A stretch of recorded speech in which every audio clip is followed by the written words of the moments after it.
Hello everyone. आज हम बहुत ही इम्पोर्टेंट टॉपिक पर ये पैसेज पढ़ेंगे। Art of remembering what you read. जो भी आप पढ़ते हो उसको रिमेम्बर करने की, याद रखने की कला। Read to retain. रिटेन जो है इसका मतलब होता है कि किसी चीज को देर तक याद रखना। तो किस तरीके से आप पढ़ो जिससे आपको चीजें देर तक याद रहें। Read to retain. तो आइए शुरू करते हैं। Most people peruse peruse books and articles only to find that the content evaporates from memory within days. पेरूस ये एक वर्ब है। इसका मतलब होता है टू रीड केयरफुली, ध्यान से पढ़ना, थरोली किसी चीज को पढ़ना। इसी से मिलता जुलता एक और वर्ड है परस्यू। परस्यू परसू का मतलब होता है किसी चीज को चेज करना, किसी चीज का पीछा करना। लेकिन यहाँ पे क्या है? Peruse. Most people peruse books and articles only to find. और ये जो एक फ्रेज है ओनली टू फाइंड दैट, ठीक है, ओनली टू फाइंड, ये वाली फ्रेज कनेक्ट करती है सरप्राइजिंग या अनएक्सपेक्टेड रिजल्ट के साथ। कि ओनली टू फाइंड, यही पाने के लिए, यही जानने के लिए कि जो भी कंटेंट उन्होंने पढ़ा वो दिमाग से निकल गया, इवेपोरेट हो गया, मतलब कि गायब हो गया, भाप बन के उड़ गया मेमोरी से, हमारी याददाश्त से कुछ ही दिनों में, विद इन डेज। तो यहाँ पे इवेपोरेट जो है वो फिगरेटिव तरीके से यूज किया गया है वर्ब की तरह, कि वो एक तरीके से डिसअपियर हो जाता है धीरे धीरे, ग्रेजुअली, और पूरी तरीके से, धीरे धीरे और फिर पूरी तरीके से गायब हो जाता है। तो ओनली टू फाइंड इस फ्रेज का स्ट्रक्चर ऐसे होता है कि कोई एक्शन हो गया प्लस ओनली टू फाइंड और प्लस उसका अनएक्सपेक्टेड आउटकम। जनरली हम इसको नेगेटिव के साथ हम यूज करते हैं, जैसे कि I open the fridge for a snack और to eat a snack only to find it completely empty. या एक और एग्जाम्पल ले लो, he rushed to the railway station only to find that his train had already left. तो only to find ये हम कैसे यूज कर रहे हैं? एक्शन हो रहा है कोई, ही रीच द स्टेशन, फिर है ओनली टू फाइंड, और फिर रिजल्ट क्या हुआ? That his train had already left. तो अनएक्सपेक्टेड आउटकम के लिए हम ओनली टू फाइंड यूज करते हैं। Most people peruse books and articles only to find that the content evaporates from memory within days. बहुत सारे लोग बुक्स एंड आर्टिकल्स तो पढ़ते हैं, लेकिन यही पाते हैं कि कुछ दिनों के बाद उनकी याददाश्त से वो सारा का सारा कंटेंट जो उन्होंने पढ़ा है वो इवेपोरेट होकर निकल गया है, डिसअपियर हो गया है। This happens because passive reading rarely creates a lasting imprint on the brain. और ये क्यों होता है? दिस हैपन्स क्योंकि हम किस तरीके की रीडिंग कर रहे हैं? पैसिव तरीके की, एक्टिव तरीके की रीडिंग नहीं है वो। तो वो पैसिव रीडिंग जो है रेयरली, शायद ही क्रिएट करती है कोई लास्टिंग, देर तक ठहरने वाला कोई इम्प्रिंट, निशान या छाप। सो इम्प्रिंट ये एक नाउन है, इसका मीनिंग हो गया कि अ लास्टिंग इफेक्ट और मार्क ऑन द माइंड। तो शायद ही कभी पैसिव रीडिंग कोई गहरी छाप हमारे दिमाग पर छोड़ती है। अगर हमको ढंग से पढ़ना है और फिर उसको याद भी रखना है, तो टू ट्रूली असिमिलेट, ट्रूली मतलब सच्ची में अगर असिमिलेट करके रखना है, असिमिलेट यहाँ पे वर्ब है कि अंडरस्टैंड करना और फिर एब्जॉर्ब करना इंफॉर्मेशन को पूरी तरीके से, इसको आप बोल सकते हो आत्मसात करना। अगर सच में हमको असिमिलेट करके रखना है इंफॉर्मेशन को, you must engage with it actively rather than simply letting your eyes glide over the page. तो क्यों हो रहा है ये? क्योंकि अगर हमको सच में असिमिलेट करके रखना है, अपने अंदर एब्जॉर्ब करके रखना है इंफॉर्मेशन को, तो हमको एंगेज करना होगा उसी कंटेंट के साथ एक्टिव तरीके से, बजाय इसके कि सिंपली हम अपनी आंखें उस पेज के ऊपर ग्लाइड करें, मतलब उसको सुपरफिशियल तरीके से हम पढ़ें। Techniques such as summarizing, summarizing summary से बना है, each chapter in your own words. तो अब ये पहली टेक्निक क्या है अगर आपको याद रखनी है? एक समरी बनाना, वो भी अपने वर्ड्स में। तो ये जो है समराइजिंग वाली टेक्निक, और इसका मीनिंग क्या हो गया कि एक तरीके से समरी मतलब सार निकालना हर एक चैप्टर को अपने वर्ड्स में। फिर सेकंड है क्वेश्चनिंग द ऑथर्स आर्ग्यूमेंट्स। जो भी ऑथर बुक्स लिख रहा है उसके जो आर्ग्यूमेंट्स है, आर्ग्यूमेंट का मतलब हो गया रीजन या ओपिनियन जो वो दे रहा है। किसी भी सिचुएशन में जो भी ओपिनियन देता है, अपने विचार रखता है, तर्क रखता है, उसको भी क्वेश्चन करना, क्या आप अग्री कर रहे हो उससे, नहीं कर रहे हो। सेकंड ये टेक्निक हो गई। And connecting new ideas to what you already know, और कनेक्ट करना, जो भी आप नया कुछ सीखते हो, जो आपने पहले से सीखा है उससे फिर कनेक्ट करना। Can help you retain knowledge, ये आपको मदद कर सकती है। रिटर्न मतलब देर तक याद रखने के लिए, रिटेन देर तक याद रखने के लिए नॉलेज, ज्ञान, फार मोर इफेक्टिवली, और भी इफेक्टिव तरीके से। ठीक है, फार मोर का मतलब क्या हो गया, और भी ज्यादा इफेक्टिव तरीके से। तो अगर आप ये तीन चीजें करते हो, जैसे समराइजिंग, क्वेश्चनिंग आर्ग्यूमेंट्स, और connecting new ideas with old ones which you already no, when you jot down key points, instead of merely skimming through the text, you force your brain to process the material at a deeper level. So जब भी आप jot down मतलब कुछ लिखते हो points, बजाय इसके कि आप सिर्फ ऊपर ऊपर से पढ़ो, स्किमिंग, ये एक टेक्निक है। इसका मतलब होता है कि जैसे स्किम थ्रू करना, मतलब कि क्विकली पढ़ना किसी चीज को, मेन आइडिया जानने के लिए, उसको बोलते हैं स्किमिंग। सतह पर पढ़ना मतलब ऊपर ऊपर से पढ़ना। तो बजाय इसके कि आप सिर्फ स्किम करें टेक्स्ट के थ्रू, तो आप अगर नोट डाउन करें कि इसमें जो मैंने पढ़ा उसमें की पॉइंट्स क्या थे, याद रखने वाले इंपॉर्टेंट पॉइंट्स क्या थे, तो आप फोर्स करते हो अपने ब्रेन को कि वो प्रोसेस करें जो भी मटेरियल है उसको।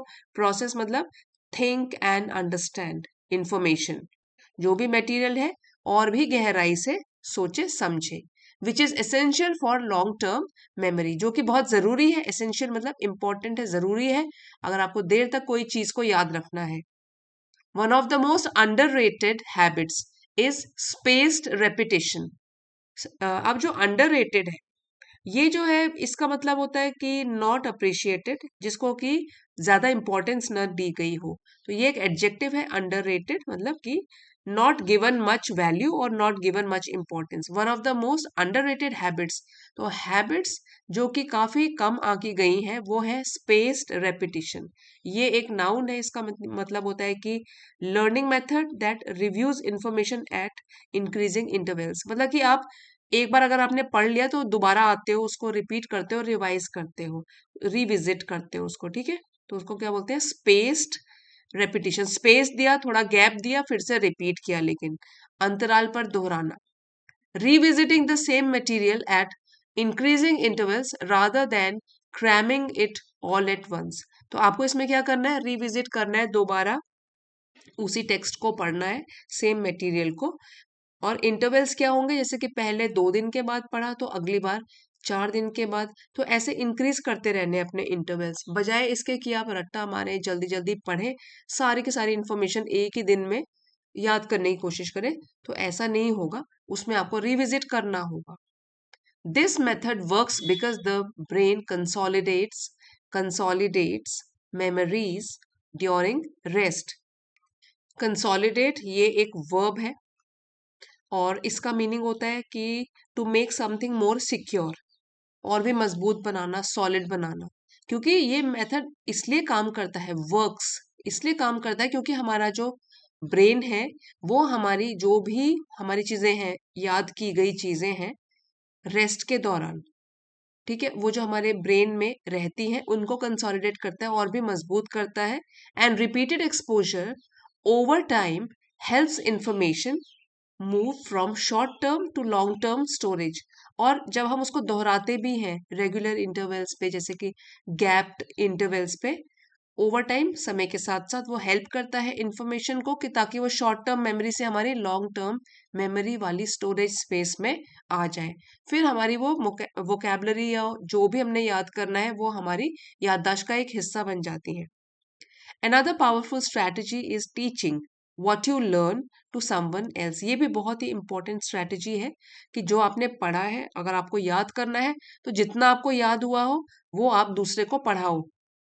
What you learn, जो भी आपने पढ़ा उसको टीच करो दूसरों को। Since, क्योंकि explaining a concept compels you to organize your thoughts clearly, क्योंकि जो भी आप एक्सप्लेन कर रहे हो किसी भी कॉन्सेप्ट को, तो वो आपको कंपेल करता है। कंपेल का मतलब होता है कि मजबूर करना या फोर्स करना। आपको फोर्स करता है कि आप अपने थॉट्स, जो भी आपके विचार हैं, उनको ढंग से ऑर्गेनाइज करें क्लियर तरीके से, and identify gaps in your understanding. और आपको उन गैप्स का भी पता लगे जहां पे आपको मुश्किल हो रही है कि आप एक्सप्लेन नहीं कर पा रहे, इसका मतलब आपको खुद ही कॉन्सेप्ट समझ में नहीं आ रहा, दूसरे को भी आप नहीं समझा पा रहे, तो इसको बोलते हैं आइडेंटिफाइंग द गैप्स। आपको पता लगता है लैक कहाँ हो रही है इन्फॉर्मेशन, तो ये भी एक बहुत अच्छा तरीका है। जो याद करना चाहते हैं उसको दूसरे को पहले एक्सप्लेन करो अपने वर्ड्स में। It is also wise to take notes by hand rather than by typing. ये भी एक समझदारी भरा डिसीजन है कि आप नोट्स अपने खुद के बनाएं, अपने हाथ से लिखे हुए नोट्स, बजाय इसके कि आप टाइप करें। तो क्योंकि क्या होता है, एज दिस स्लोअर प्रोसेस, क्योंकि राइटिंग जो है वो स्लो प्रोसेस है, लेकिन ये आपको प्रोत्साहित करती है, इनकरेज करती है डीपर कॉग्निटिव एंगेजमेंट। डीपर मतलब और भी गहराई वाला, और कॉग्निटिव इसका मतलब होता है कि कोई भी माइंड से रिलेटेड, थिंकिंग से related, related to thinking, learning, understanding. ठीक है, डीपर कॉग्निटिव एंगेजमेंट।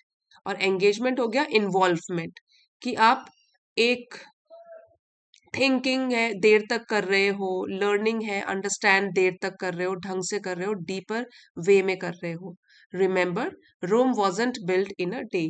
अब ये तो एक ईडियम है कि जो ग्रेट अचीवमेंट्स होती हैं उनके लिए टाइम भी लगता है, पेशेंस भी लगता है। बड़ी बड़ी चीजें धीरे धीरे ही पूरी होती हैं, ये आपको याद रखना है। तो building a sharp memory is a gradual process. अगर आपको अपनी मेमोरी को बहुत तेज बनाना है, तो वो एक धीमी प्रोसेस है। ग्रेजुअल मतलब धीरे होने वाली प्रोसेस है, प्रक्रिया है। That rewards consistency over intensity. इसमें आप कुछ फ्रेजेस के मीनिंग जान लो। ग्रेजुअल प्रोसेस तो हमने अभी पढ़ा, धीरे धीरे होने वाली जो भी प्रक्रिया होती है।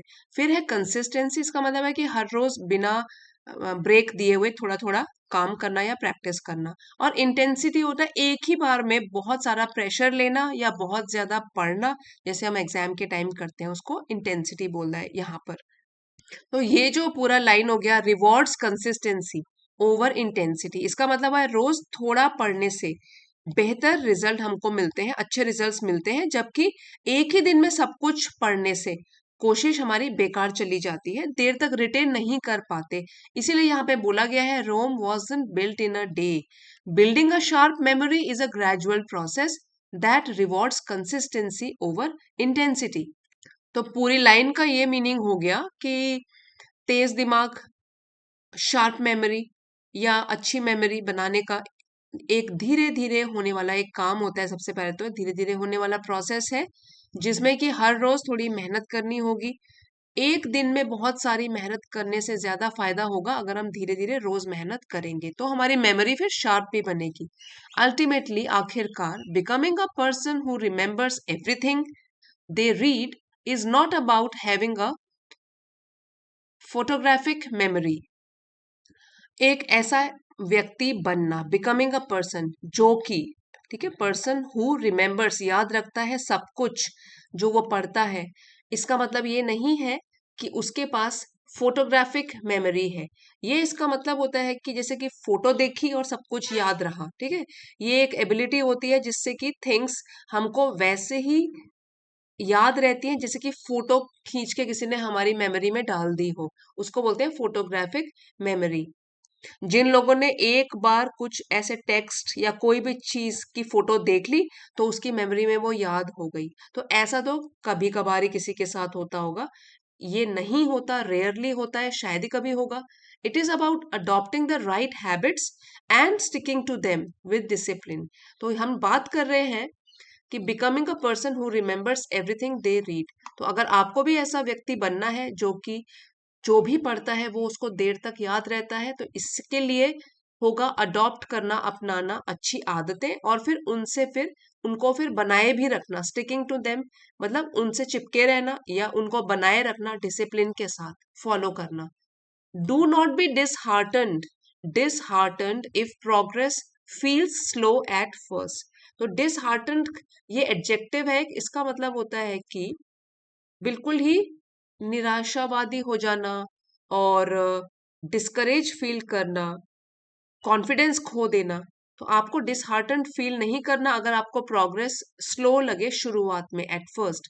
Every small efforts adds every small effort adds up over time. हर एक छोटे छोटे प्रयास जो आप कर रहे हो ये एड अप हो रहे हैं, दिन ब दिन ये ऐड हो रहे हैं और अच्छा रिजल्ट आपको देंगे। Set aside a fix time each day to read mindfully. Set aside मतलब अलग से रखना, एक फिक्स टाइम रख लो, एक रिजर्व करके रख लो एक फिक्स टाइम दिन में कि आप इतने टाइम पर माइंडफुली मतलब फुल अटेंशन के साथ, पूरी अवेयरनेस के साथ, सजगता के साथ आप पढ़ोगे। Read mindfully. Review your notes regularly. जो भी आपने नोट्स बनाए हैं उसको भी आप रिव्यू करोगे। And don't hesitate to circle back to difficult passages until they make complete sense. Hesitate का मतलब झिझकना, और झिझको मत। रेगुलरली मतलब लगातार रूप से, ठीक है। सर्कल बैक टू ये एक फ्रेजल वर्ब है और इसका मतलब है return to something later for further attention, मतलब कि दोबारा लौटना या दोबारा से देखना। तो सर्कल बैक टू मतलब आप वापस आ रहे हो, आप दोहरा रहे हो, तो आप हेजिटेट झिझको के नहीं कि आप दोबारा रिवाइज कर रहे हो या रिटर्न करके उसी डिफिकल्ट पैसेज को दोबारा पढ़ने के लिए आ रहे हो जब तक कि वो कंप्लीट सेंस आपको ना बनाए। हो सकता है कुछ टेक्स्ट आपको मुश्किल लगे, पहली बार में समझ ना आए, तो गिव अप ना करना, उसको फिर पढ़ना समझ के माइंडफुल तरीके से, तो आपको फिर वो समझ में आ जाएगा। ये वाले जो भी टेक्निक्स ऊपर बताई गई हैं उनको फॉलो करोगे तो सब कुछ टेक्स्ट भी आपको कुछ टाइम पे टाइम लगेगा, समझ में आने लगेगा, कॉम्प्लेक्स वोकैबुलरी भी। With patience and practice you will find that your retention improves dramatically dramatically.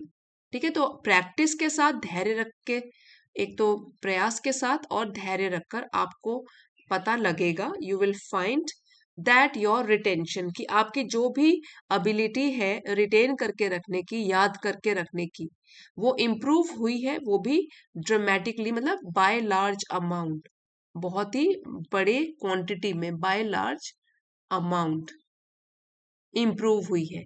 And reading will transform, और रीडिंग भी आपकी चेंज हो जाएगी from a fleeting activity into a source of lasting knowledge and confidence. Transform मतलब बदल जाएगी। Fleeting activity, एक activity जो अब तक कैसी थी, फ्लीटिंग थी, शॉर्ट टाइम तक टिके रहती थी। फ्लीटिंग का मतलब होता है lasting for only a very short time. Adjective है यहाँ पे, ये एक्टिविटी को डिस्क्राइब कर रहा है। जो अब तक आपकी एक्टिविटीज फ्लीटिंग तरीके से हुआ करती थी, अब वो बन जाएंगी लास्टिंग नॉलेज, एक सोर्स, स्रोत बन जाएंगी देर तक टिके रहने की नॉलेज और आत्मविश्वास से भर जाएंगी। जो भी आप नॉलेज और कॉन्फिडेंस गेन करोगे वो लास्टिंग होगा, मतलब देर तक टिके रहेगा और आपके दिमाग में भी बना रहेगा। ये सारी टेक्निक्स अगर आप फॉलो करते हो तो आपकी मेमोरी जरूर शार्प होगी। इसके लिए बस आपको थोड़ा अपने आप को टाइम देना होगा।